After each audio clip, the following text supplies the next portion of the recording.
Hello student, आज हम लोग कक्षा 12वीं में आगे पढ़ेंगे। कल जो पढ़े थे उससे आगे का, तो उसमें आज हम लोग को देखना है कोलाडी विलयनों का शोधन। तो जो कोलाडी विलयन रहते हैं उसमें बहुत सारे अशुद्धियाँ या फिर अन्य विद्युत अपघट्य मिले हुए रहते हैं। तो उस प्रकार के जो कोलाडी विलयन रहता है उसको शुद्ध करने के लिए शोधन की विधियों का उपयोग किया जाता है, जिससे शुद्ध कोलाडी विलयन मिल सके। तो जो शोधन की विधि है उनका उद्देश्य जो रहता है शोधन का, वह विद्युत अपघट्य जो मिला रहता है कोलाडी विलयन में उसकी अधिक मात्रा को उस विलयन से हटाना। कोई भी कोलाडी विलयन है उसमें जो विद्युत अपघट्य मिला रहता है ज़्यादा मात्रा में, उसको कोलाडी विलयन से अलग करना ही शोधन की विधि का सिद्धांत और उद्देश्य है। तो सबसे पहले हम लोग इसमें देखेंगे अपवहन या फिर डायलिसिस के द्वारा।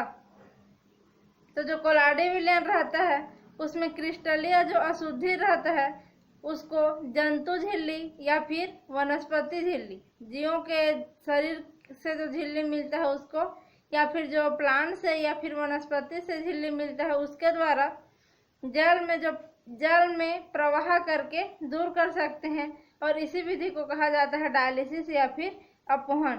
तो डायलिसिस के लिए जो भी उपकरण यूज किया जाता है उसको बोला जाता है डायलाइजर या फिर डायलाइजर, क्योंकि डायलिसिस करने वाला कहलाएगा डायलाइजर, तो उसको कहा जाता है डायलाइजर। और अशुद्धि जो रहता है वो जल में घुल करके विसरित होकर के विसरण के क्रिया के द्वारा बाहर निकल जाता है। अगर एक डायलाइजर को देखें तो ग्राहम नामक जो वैज्ञानिक थे उन्होंने अपना डायलाइजर बनाया था और बताया कि जो पार्चमेंट पेपर रहता है, और पार्चमेंट पेपर किसका रहता है, सेल्यूलोज एसीटेट का या फिर सेलोफोन का बना रहता है। तो उसके साथ जो पार्चमेंट पेपर है उसी का बैग बनाएंगे और बैग बना करके अगर जल में उसको लटका देंगे और उसका आधा भाग जल में डूबा रहेगा और आधा भाग बाहर रहेगा। जैसे जो अपवहन या डायलिसिस है वो इस प्रकार की क्रिया रहती है। यहाँ पे जो पार्चमेंट पेपर है इससे बना हुआ ये बैग है, ग्राहम का जो पार्चमेंट पेपर से बना हुआ ये बैग है, और बैग के अंदर यहाँ पे कोलाडी विलयन भरा रहता है जिसमें विद्युत अपघट्य भी मिला हुआ रहेगा या फिर अशुद्धि उसमें मिला हुआ रहेगा। और ये जो बैग है वो रहता है सेल्यूलोज एसीटेट या फिर सेलोफोन का बना रहता है। तो इसमें अशुद्ध कोलाडी विलयन को भर दिया जाता है और इसका आधा भाग यहाँ पे जो विलायक रहेगा, एज वाटर को भी ले सकते हैं, जल को, या फिर कुछ और भी शुद्ध विलायक ले सकते हैं। यहाँ पे तो विलायक लेंगे तो नीचे से विलायक को यहाँ पे प्रवाहित करते हैं, तो यहाँ से होते हुए पूरे भाग में होते हुए यहाँ से वो विलायक फिर से बाहर निकल जाता है। तो यहाँ से हमेशा जैसे नल खोलते हैं वैसे यहाँ से डालते जाएंगे विलायक को और यहाँ से होते हुए वो बाहर निकलते जाएगा। तो उसमें क्या होगा, इसमें जो भी अशुद्धि रहेंगी इस ये झिल्ली में छोटे छोटे छिद्र पाए जाते हैं, स्पोर्स, जिसके कारण इसकी अशुद्धि इस जल में आती जाती है और उस जल में घुल घुल करके अशुद्धि जल के साथ बाहर निकलेगी और यहाँ पे जो भी बचा रहेगा वो शुद्ध कोलाडी विलयन या फिर सार मिलता है। तो ये है अपवहन या डायलिसिस की विधि। तो इस विधि में लगातार जल के संपर्क में आता है और शुद्ध जल के संपर्क में आने के बाद जो विद्युत अपघट्य में आयन रहेंगे, विद्युत अपघट्य आयनों से मिलकर बना रहता है, तो वो आयन इस झिल्ली से बाहर निकल के इसके संपर्क में आके घुल करके बाहर निकल जाएंगे और यह जो कोलाडी विलयन ये सार है वो शुद्ध या प्योर रूप में आ जाता है। तो यहाँ पे जो कोलाडी साल को शोधन कर लिया जाता है और यहाँ पे चयनात्मक रूप से क्रिस्टलीय कण ही निकल पाते हैं, लेकिन कोलाडी कण इसमें से नहीं निकल पाते। माने जो क्रिस्टलीय कण रहेंगे वो बाहर निकलेंगे और कोलाडी जो कण रहेंगे वो नहीं निकल पाते हैं, जिसके कारण वो अंदर ही रहते हैं और कोलाडी विलयन बचा रहेगा अंदर में। तो ये तो थी साधारण अपवहन या फिर डायलिसिस की विधि। अगर इसी विधि को जल्दी से करना है, जल्दी शीघ्रता से करने के लिए एक जो विधि उपयोग की जाती है वो कहलाती है विद्युत अपवहन या फिर इलेक्ट्रोडायलिसिस की विधि। तो जो कोलाडी विलयन में अपवहन विधि द्वारा अभी यहाँ पे जो साफ किए हैं कोलाडी विलयन को, इसी विधि में अगर एनोड और कैथोड लगा करके विद्युत धारा प्रवाहित कर देंगे तो यही विधि में विद्युत धारा प्रवाहित हो जाएगा। तो अपवहन में विद्युत धारा जुड़ गया तो विद्युत अपवहन या फिर इलेक्ट्रोडायलिसिस कहलाएगा। तो इसी विधि को करते हैं। यहाँ पे विशाल भरा रहेगा जिसमें विद्युत अपघट्य रहेगा और इसके बाहर भी यहाँ से विलायक प्रवेश करेगा और यहाँ से विलायक बाहर निकलेगा। इसका आधा भाग डूबा रहता है। इधर हम लोग इधर हम लोग एनोड लगाते हैं जिसमें धन आवेश रहेगा और इधर लगाते हैं कैथोड जिसमें ऋण आवेश रहता है। और यहाँ पर इसमें एक बैटरी से इसको जोड़ दिया जाता है और बैटरी से इसमें विद्युत धारा प्रवाहित करते हैं। तो इसमें भी सेम इसी के जैसे प्रोसेस होगा, लेकिन वह क्रिया जल्दी होगी क्योंकि यहाँ पे इलेक्ट्रिक चार्ज दिया जा रहा है, विद्युत धारा प्रवाहित की जा रही है। तो यह जो विधि कहलाएगा वो इलेक्ट्रो डायलिसिस या फिर विद्युत अपवहन की विधि कहलाएगी। यही है विद्युत अपवहन। अब जो तीसरा विधि है शोधन की विधि, तो इसमें भी सेम प्रोसेस होगा। यहाँ से जो आयन है निकलेंगे और अगर यहाँ से धन आयन ऋण आयन बाहर निकलेगा, जो धन आयन रहेगा और ऋण आयन की ओर जाएगा और ऋण आयन रहेगा और धन आयन की ओर जाएगा और इलेक्ट्रोड पे जाकर के इकट्ठा होते जाएंगे और यह जो कोलाडी विलयन है वो शुद्ध होते जाएगा। तो यहाँ पे इस प्रकार की क्रिया होती है। और जो मनुष्य का किडनी या वृक्क रहता है वो डायलिसिस तंत्र के समान कार्य करता है, जो यूरिन को छानने का काम करता है। अब तीसरा देखना है हम लोग को अति सूक्ष्म छनन। तो कभी कभी फिल्टर पेपर या फिर जो अर्धपारगम्य झिल्ली या पार्चमेंट पेपर रहते हैं उसके छेद का आकार क्या होता है, बड़ा हो जाता है, जिसके कारण जो कोलाडी कण है वो उसमें से पार हो जाते हैं, माने कि छानने योग्य नहीं रहता है। उसका जो पार्चमेंट पेपर या अर्धपारगम्य झिल्ली के जो छेद रहते हैं वो बड़े हो जाते हैं, जिसके कारण कोलाडी विलयनों को नहीं छान पाता है।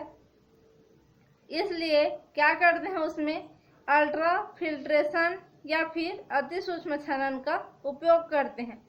तो इसमें जो छिद्र रहता है फिल्टर पेपर का, उसको किसी विधि के द्वारा छोटा कर देते हैं, जिसके कारण कुछ पदार्थ उसमें जमा कर देंगे।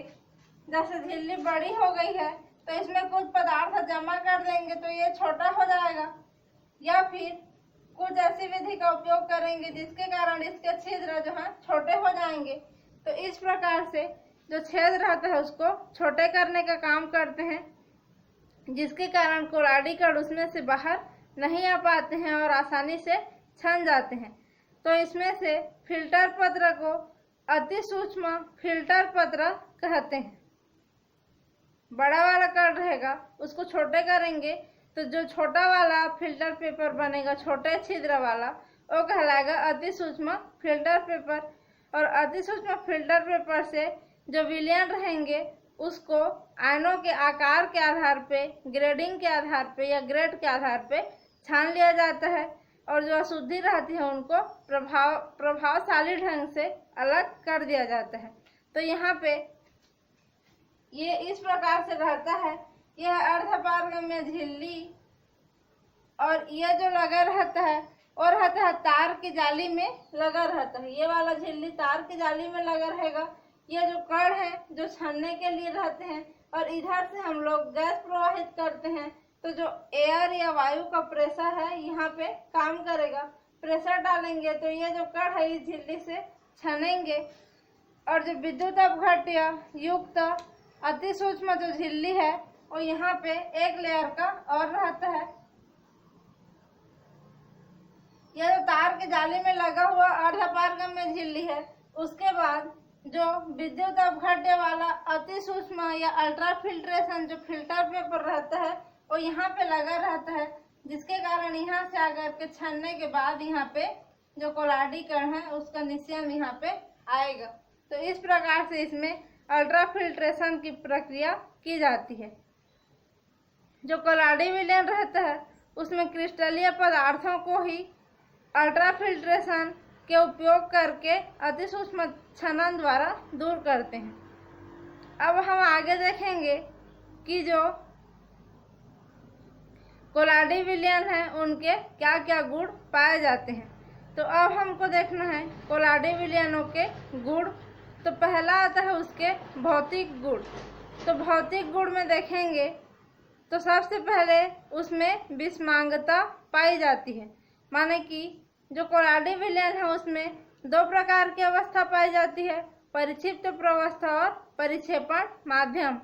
तो दोनों अवस्था की अपनी अपनी सतह पाई जाती है, जिसके कारण ये समांगी विलयन के रूप में नहीं होकर के अलग अलग सतह के रूप में दिखाई देते हैं, जो कि विषमांगता कहलाएगी। दूसरा है पृष्ठ तनाव एवं विस्कासिता। पृष्ठ तनाव से मतलब है पृष्ठ पे लगने वाला तनाव या फिर सरफेस टेंशन।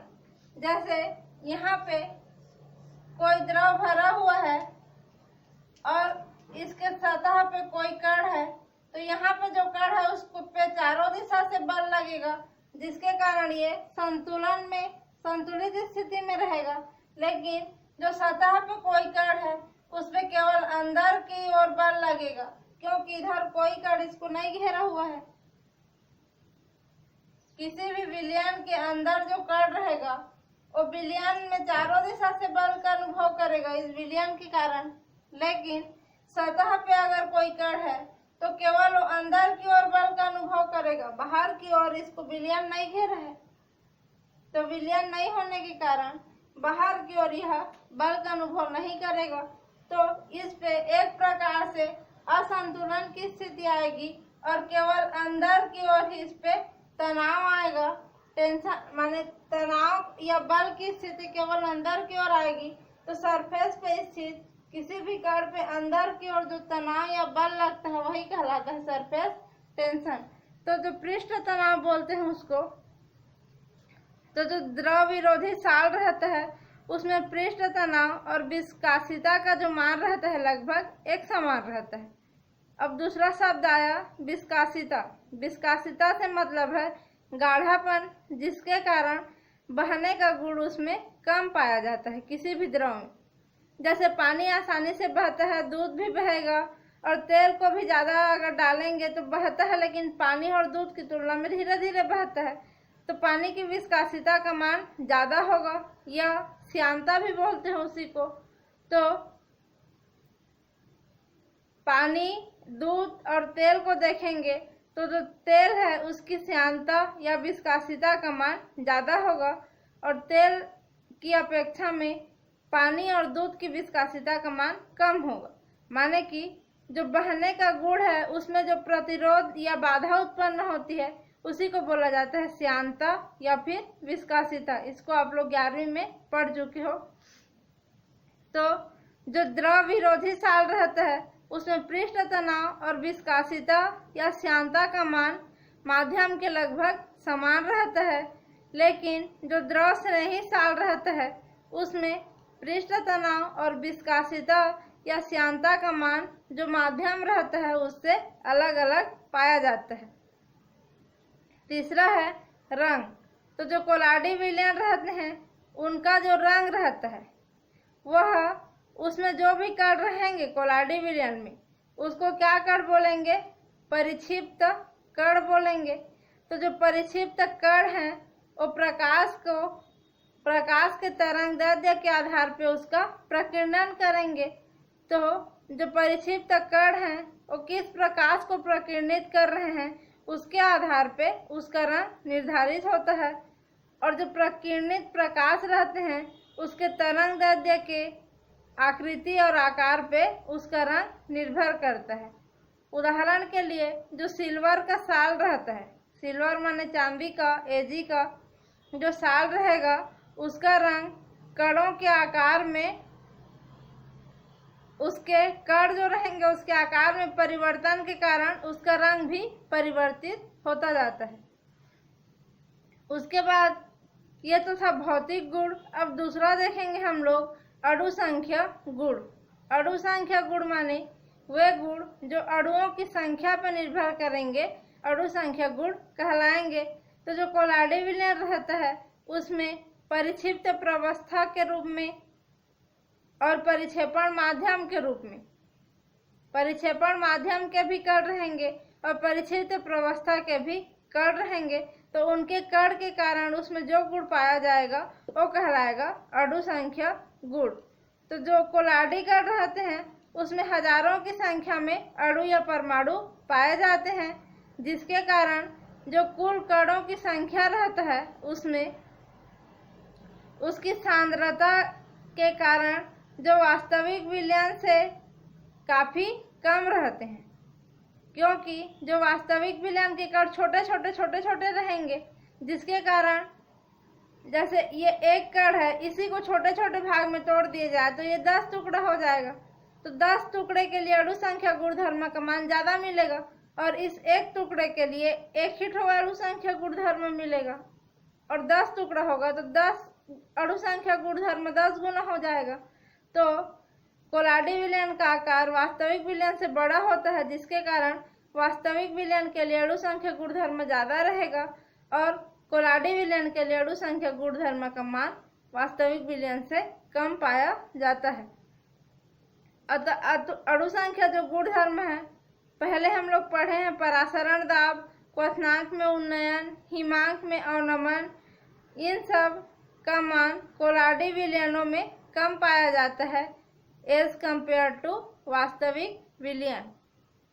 अब तीसरा देखेंगे प्रकाशिक गुण। तो प्रकाशिक गुण कहने का मतलब है जो कोलाडी विलयन रहेंगे उसमें प्रकाश का क्या प्रभाव पड़ता है और प्रकाश की उपस्थिति से उसमें जो गुण पाया जाएगा वो कहलाएगा उसका प्रकाशिक गुण। तो प्रकाशिक गुण में सबसे पहले आता है टिंडल प्रभाव। तो टिंडल प्रभाव परीक्षा में पूछा जाता है और ये कोलाडी विलयन का एक प्रकार का प्रकाशिक गुण रहता है। तो जो कोलाडी विलयन रहेंगे उसमें प्रकाश की किरण को जब गुजारा जाता है तो जो गुजरता है प्रकाश, उसके मार्ग में एक प्रकार से चमक या फिर प्रतिदीप्ति उत्पन्न होती है और उसी जो प्रभाव को बोला जाता है टिंडल प्रभाव या फिर फैराडे टिंडल प्रभाव कहते हैं। और इसमें जो प्रकाश के मार्ग में एक प्रकाश के प्रकीर्णन के कारण एक प्रतिदीप्ति शंकु मिलती है जो कहलाता है टिंडल शंकु या फिर प्रदीप्त शंकु। और जो टिंडल प्रभाव है उसका अध्ययन सन 1869 में टिंडल ने किया था, इसलिए उनके नाम के आधार पर ही इसको टिंडल प्रभाव कहा गया। तो जो टिंडल प्रभाव रहता है उसमें यह है कोलाडी विलयन है। यहाँ पे हम लोग कोई भी प्रकाश का स्रोत लेंगे तो प्रकाश के स्रोत से यहाँ से प्रकाश की किरण निकलती है, तो कोई भी प्रकाश की किरण ऐसे गति करते हुए इस प्रकार से जाएगी। तो यहाँ पे अगर लेंस रख देंगे और यहाँ पे स्लिट या फिर यहाँ पे छिद्र रहेगा तो यहाँ पे लेंस रखेंगे तो ये किरण ऐसे लेंस के दोनों कोर से टकराने के बाद इस स्लिट से होते हुए जाएगी। यहाँ पे फिर से लेंस रखते हैं तो ये जो यहाँ पे इस प्रकार से शंकु मिलता है, ये कोण के समान जो मिल रहा है यही कहलाएगा टिंडल शंकु या फिर प्रदीप्त शंकु। तो जो टिंडल कोण भी बोला जाता है उसको, ये कोना जो यहाँ पे टिंडल कोलाडी विलयन के अंदर यहाँ पे जो कोने समान संरचना मिलती है वही कहलाता है टिंडल कोण या फिर टिंडल शंकु। और इसको देखने के लिए हम लोग यहाँ पे एक माइक्रोस्कोप लगा देंगे, तो माइक्रोस्कोप के द्वारा यहाँ से इसको देख सकते हैं टिंडल प्रभाव को। और इसमें जो किसी भी प्रकाश स्रोत से निकलने वाला प्रकाश को जब कोलाडी विलयन में प्रवाहित करेंगे तो यहाँ पे एक प्रदीप्ति या फिर प्रकाश का चमकदार रूप दिखाई देता है, जो कहलाता है टिंडल प्रभाव। तो जो टिंडल प्रभाव के कई उदाहरण हैं, जैसे सिनेमा हॉल में जो प्रोजेक्टर रहता है उसमें किरण पुंज या फिर प्रोजेक्शन जो रहता है उसको सिनेमा हॉल में उपस्थित धूल और धुआं के द्वारा प्रकाश के प्रकीर्णन के कारण होता है। जैसे कि एक प्रकाश ऐसा निकलता रहता है, उसको बड़े से पर्दे पे डाला जाता है तो पर्दे पे दिखाई देता है चित्र सिनेमा हॉल में। तो यहाँ पे जो प्रकाश रहता है वो प्रकाश क्या करेगा, सिनेमा हॉल से होते हुए पर्दे पे जाता है। तो सिनेमा हॉल में जो भी धूल के कण या धुआं रहेंगे वहाँ पे टिंडल प्रभाव प्रदर्शित करते हैं, क्योंकि जो धूल और धुआं के कण रहेंगे वो कोलाडी विलयन के समान काम करते हैं। तो जो यहाँ से निकलता है प्रकाश पुंज और धूल और धुआं से होते हुए जाएगा, तो ये सब जो माध्यम है धूल और धुआं वाला तो कोलाडी विलयन के समान काम करेगा। उसके बाद जा करके पर्दे पर टकराता है तो वहाँ पे उसका पूरा मूवी या चित्र दिखाई देता है। दूसरा है जो आकाश का नीला होना या फिर समुद्री जल का नीला दिखाई देना, ये भी प्रकाश के प्रकीर्णन के कारण ही होता है। अब तीसरा है तारों का जो टिमटिमाना, ये भी प्रकाश के प्रभाव के कारण ही रहता है, क्योंकि सूर्य के प्रकाश से ही चंद्रमा प्रकाशित होता है और उसी के प्रकाश से तारे टिमटिमाते हैं। अब टिंडल प्रभाव का जो महत्व, तो टिंडल प्रभाव का महत्व में अति सूक्ष्मदर्शी की खोज। टिंडल प्रभाव के द्वारा ही अति सूक्ष्मदर्शी या फिर उसको बोला जाता है अल्ट्रा माइक्रोस्कोप की खोज की गई। इसमें जो परिक्षिप्त प्रवस्था रहेंगे उसके कण को सूक्ष्मदर्शी द्वारा हम लोग नहीं देख सकते। पहले क्या था, साधारण सूक्ष्मदर्शी आता था जिसके द्वारा जो कोलाडी विलयन में छोटे छोटे परिक्षिप्त कण रहते हैं या परिक्षिप्त प्रवस्था, उसको अच्छे से नहीं देखा जा सकता था, जिसके कारण सन 1903 में सिगमोंडी नामक एक वैज्ञानिक थे, उन्होंने प्रकाश के गुणों का अध्ययन किया और अध्ययन के लिए एक अति सूक्ष्मदर्शी या फिर अल्ट्रा माइक्रोस्कोप का खोज की, जो कि टिंडल प्रभाव पे आधारित था, जिसके द्वारा जो रहता है साल या फिर कोलाडी विलयन के कणों से संबंधित आकृति और आकार की जानकारी प्राप्त होती थी। तो इस प्रकार से जो अति सूक्ष्मदर्शी की खोज है उसमें टिंडल प्रभाव के महत्व पाया जाता है। दूसरा है जो वास्तविक विलयन और कोलाडी विलयन को विभेदित करने के लिए।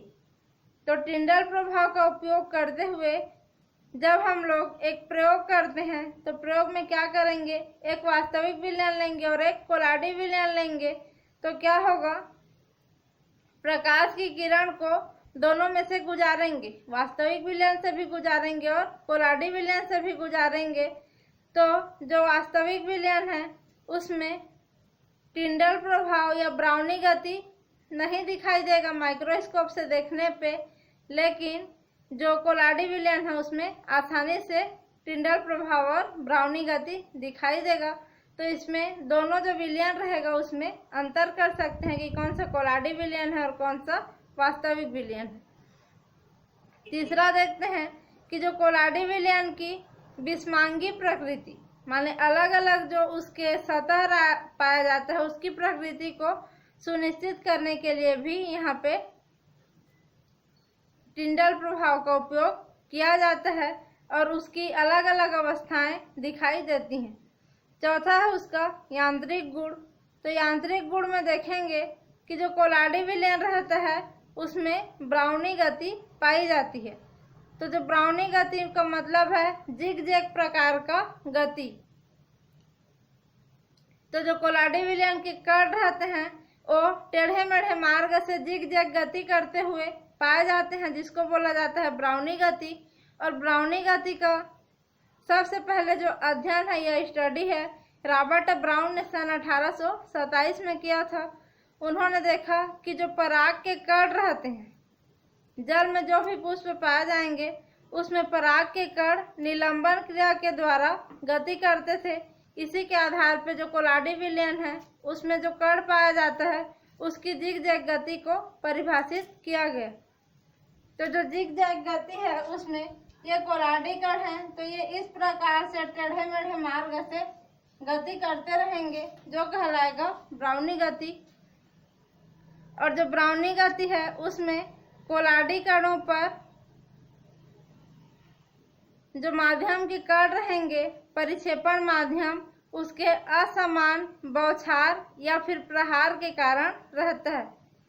पहले हम लोग कण लेंगे, परिक्षिप्त प्रवस्था लेंगे, उसमें परिक्षेपण माध्यम को डालेंगे या फिर उस पर बौछार करेंगे तो उसके जो कण है टेढ़े मेढ़े मार्ग से गति करने लगेंगे, जो कहलाएगा ब्राउनी गति। तो ब्राउनी गति का महत्व में आता है पहला कि जो अणु गति सिद्धांत है उसके आधार पे अणुओं के लगातार बिना विश्राम किए गति का प्रमाण मिलता है। इससे स्पष्ट होता है कि जो कोलाडी विलयन रहेंगे उसमें ब्राउनी गति पाई जाती है।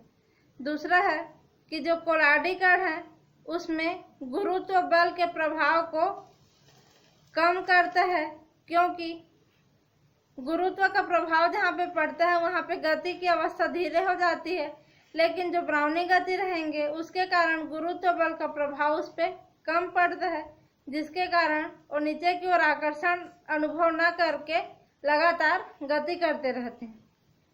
एवोगैड्रो संख्या या फिर जो कैपिटल एन रहता है, बड़ा वाला कैपिटल एन, उसके निर्धारण के लिए भी ब्राउनी गति का यूज किया जाता है। अब पांचवा देखना है वैद्युत गुण, तो इसको अगली क्लास में देखेंगे।